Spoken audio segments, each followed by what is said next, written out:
Question है coding decoding का। यहाँ पर प्रश्न में दिया हुआ है 2+4+6 बराबर 4, 9+3+7 बराबर 13, 4+7+6 बराबर 3, 9+7+8 बराबर क्या होगा, हमें यहाँ पर ये बताना है। तो आप यहाँ पर समझिए कि यहाँ पर जो संबंध दिया हुआ है कि 2+4+6 बराबर 4, क्या 2+4+6 करने पर 4 आ सकता है? नहीं आ सकता ना। 2+4+6 करने पर तो 12 आ रहा है।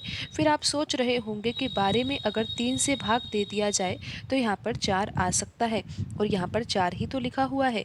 फिर आप देखिए कि यहाँ पर जो ये दूसरा संबंध दिया हुआ है, क्या उसमें भी यही पैटर्न लग रहा है।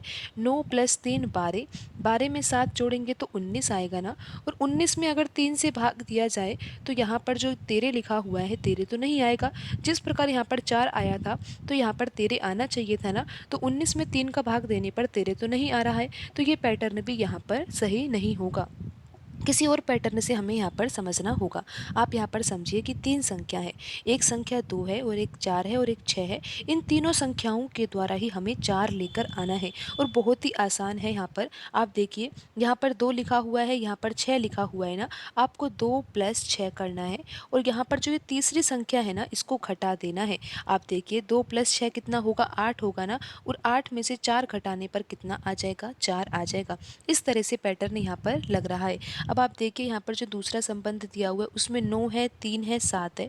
तो इन तीनों संख्याओं के द्वारा हमें 13 लेकर आना है। पैटर्न तो हमें वही लगाना है।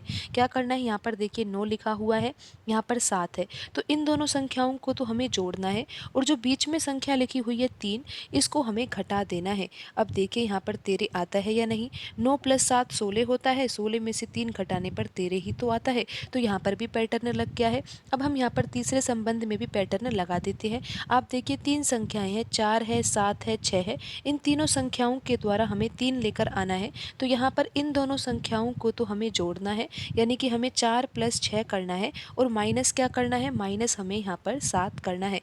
तो 4+6 कितना होता है, 10 होता है। 10 में से 7 घटाने पर 3 आ जाता है, और ये देख ही सकते हो आप कि यहाँ पर 3 ही लिखा हुआ है। तो अब हम यहाँ पर जो ये चौथा संबंध दिया हुआ है ना, यहाँ पर भी वही पैटर्न लगा देते हैं, और पता लगाते हैं कि प्रश्न चिन्ह के स्थान पर कौन सी संख्या आएगी। पैटर्न आपको पता है कि यहाँ पर 9 है, यहाँ पर 8 है। इन दोनों संख्याओं को तो हमें जोड़ना है, और घटाना किस संख्या को है, यहाँ पर जो बीच में लिखी हुई संख्या 7 है ना, इसको हमें घटाना है। तो 9 और 8 कितना होता है, 17 होता है, और 17 में से 7 घटाने पर कितना आता है, 10 आता है। तो यहाँ पर प्रश्न चिन्ह के स्थान पर कौन सी संख्या आएगी, संख्या यहाँ पर 10 आएगी, और ऑप्शन बी यहाँ पर सही होगा।